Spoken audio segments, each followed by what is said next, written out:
Bienvenidos una vez más al canal. Hoy les voy a dar 5 consejos clave para que su app de Ionic sea fácil de migrar, es decir, para mantenerla siempre en la versión actualizada. Estos consejos son en base a mi experiencia manteniendo apps de Ionic. Por ejemplo, esta que ven en pantalla, que bueno, acá están viendo la versión web, pero en realidad la tengo para Android también. Viene desde Ionic versión 4 y hoy acabo de terminar de migrarla a la versión 7 y me llevó 2 horas la migración, aproximadamente. Así que, sin más preámbulo, vamos a empezar con los consejos. El primer punto es usar sí o sí un sistema de control de versiones. Un sistema de control de versiones, bueno, pueden usar SVN, Git, el que sea. No importa si es viejo o si es nuevo. Obviamente, mientras más nuevo, mejor. Pero con que usen un sistema de control de versiones ya es suficiente, porque ahí pueden tener el backup del avance de su aplicación durante todo su ciclo de vida, y si prueban cosas nuevas o si tienen problemas en la migración, siempre pueden volver a un estado anterior sin perder todas las horas de trabajo que han invertido. Así que este punto es sí o sí, no puede faltar. El segundo paso es también muy importante y les voy a explicar por qué, es crear y mantener actualizada una lista de dependencias. Yo eso lo hago dentro de un archivo de formato .bat, pero lo pueden hacer en un documento de texto, en un archivo de Word, en un archivo de Excel. ¿Qué es lo que hago aquí? Cada vez que instalo un plugin o que instalo un paquete, lo agrego a mi lista de dependencias. Bueno, acá van a ver con notas o van a ver versiones específicas, pero no le hagan caso por ahora. Esta parte, por ejemplo, es la importante.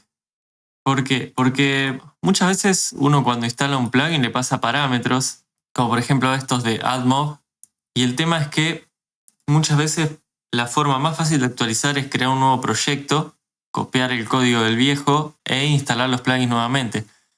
Entonces, para no tener que entrar una a una a la página dedicada al plugin específico, para luego saber cómo instalarlo, si es que se instala con el típico comando o hay que pasarle parámetros, entonces yo encontré como una práctica que la verdad me ha ayudado muchísimo esto.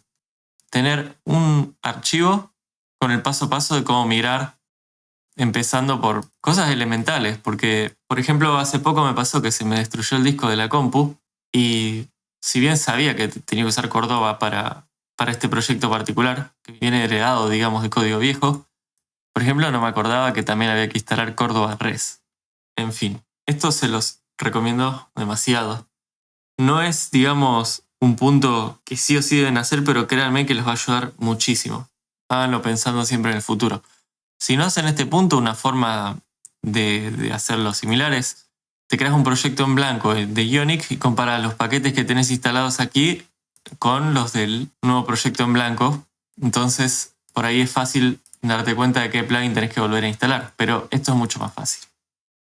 Como consejo número 3, que puede ser discutible, no siempre ir a lo último o lo más novedoso, apuntar a lo compatible. Y ahora les voy a dar un par de ejemplos. Ejemplo número 1, librería de chart.js. Lo que me sucedió con esta librería es que, bueno, cuando creé la aplicación instalé la versión correspondiente y la verdad que es una aplicación de charts y para lo que yo hago funciona muy bien. Y bueno, a medida que fueron pasando los años que fui actualizando la aplicación, a esto no tenía la versión específica. Entonces, cuando corrí mi script de migración, lo que pasó es que me dejó de funcionar todo. Y era tan diferente la API vieja a la nueva que en sí no le veía ventajas a actualizarla. No tenía sentido actualizarla. No es que me da algún beneficio ir a la última versión. Entonces decidí mantener la vieja. Hoy en día, año 2023, instalé nuevamente esta vieja cuando pasé a Ionic 7 y ¿qué pasó? Una de sus dependencias da un problema de seguridad. Que el problema de seguridad te lo indica el mismo Node.js. Muchos problemas de seguridad son solucionables, muchos no. Este era solucionable, se solucionaba con el comando npm audit fix, se soluciona completamente, así que tampoco me hizo falta actualizarlo y hoy en día siguen andando perfecto los charts. Entonces es un ejemplo de no actualización. Otras como Moment, sí, la tengo en la última versión siempre, porque realmente no me trajo nunca problemas de compatibilidad, lo mismo que UUID. Otro ejemplo, Firebase y Angular. Aquí me hizo perder muchísimo tiempo por no hacerle caso a este consejo, al punto número 3 de no siempre ir a la última. ¿Qué sucedió? Instalé Ionic 7.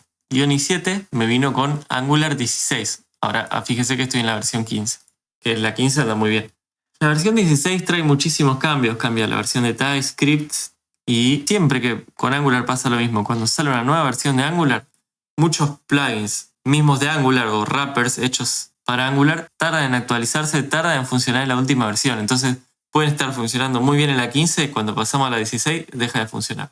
Bueno, instalé todo. Cuando instalé Firebase, ya de por sí en mi aplicación tenía una versión muy vieja. Fíjense que acá les voy a mostrar cómo estoy usando Firebase. Firebase, para el que no conoce, es una librería es un servicio en realidad que te permite hacer muchas funcionalidades que uno haría en un servidor, pero bueno, no tenés que tener tu servidor, sino que le apuntás al de ellos. Tengo, por ejemplo, almacenamiento en la nube, autenticación, es decir, registro y acceso de usuarios, analíticas. Fíjense que acá tengo este barrita Compat. Esto es algo que tienen ellos para que sea compatible tu API a como se usaba en versiones viejas, pero usando la versión nueva. Bueno, cuando actualicé, esto me dejó de andar. Y dije, bueno, se ve que ya el Compat no funciona más. Entonces, procedí desde Angular 16 a actualizar toda la librería de Firebase, adaptar el código usando sus documentos, usando sus ejemplos, y no había forma de que me funcione. Y después descubrí que no era culpa de cómo lo estaba haciendo yo, sino que es culpa de que no funciona en Angular 16 todavía. Entonces, ¿qué es lo que hice? Haciendo caso a este consejo, lo único que hice fue usar Angular 15 como tenía en mi anterior proyecto, o sea, en la versión de Ionic 6, pero sí llevé a Ionic a la última versión.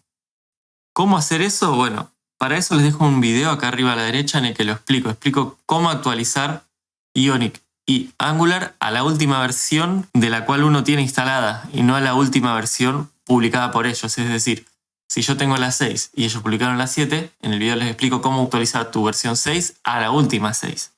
Bien. Hice entonces esto, mantuve por ahora la versión de Firebase. ¿Por qué? Porque estoy con un problema de fechas. El 31 me bajan la app del store si yo no le mando una actualización.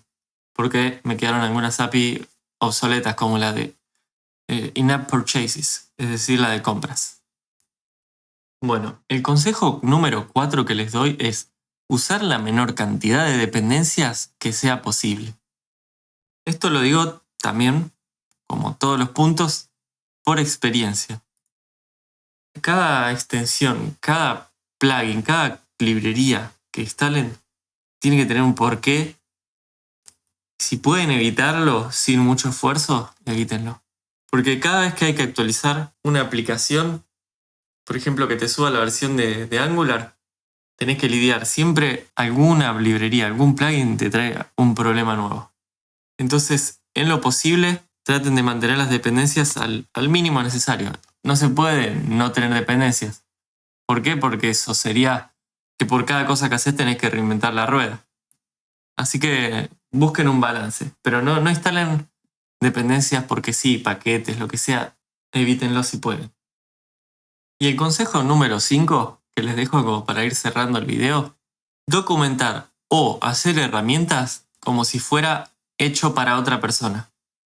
Este consejo que les doy es porque cuando uno maneja uno o muchos proyectos, yo en mi caso tengo muchos proyectos personales, además de los que tengo en el trabajo.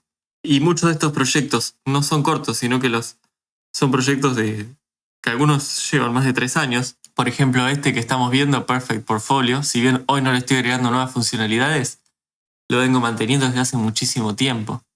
Calculo que desde el 2020, por ahí. Y bueno, tengo varios proyectos. El tema es, cuando uno tiene muchos proyectos y por ahí retomás o tenés que hacer algún cambio drástico, a veces volvés y sentís que estás en cero. Entonces, para ayudarte a vos mismo, a tu yo del futuro, podés hacer documentos simples, un paso a paso, un README, o herramientas o .bats para facilitarte la vida, automatizar cositas. Les voy a mostrar. Por ejemplo, aquí me hice un comando deploy que lo que termina haciendo es aumentar la versión de la aplicación, que yo de memoria no me acuerdo cómo subirla. Lo que hace, por ejemplo, para subir la versión es subirle acá un número, subirlo en un archivo .ts, actualizar el config, creo, el config.xml. Acá lo muestro, fíjense. Lo que hace el comando deploy es obtener la versión del archivo package. Acá la divide por los puntitos y le suma 1, es decir, 0.045 lo divide y al último le suma 1, quedando por ejemplo 0.046. Después, en base a eso, abre y lo actualiza en el package JSON.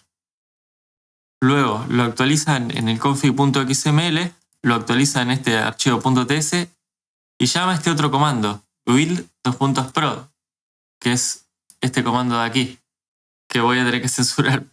Voy a tener que censurar porque tiene muchas contraseñas, pero ese lo que termina haciendo es un build en modo release y firma ese build usando la clave del keystore.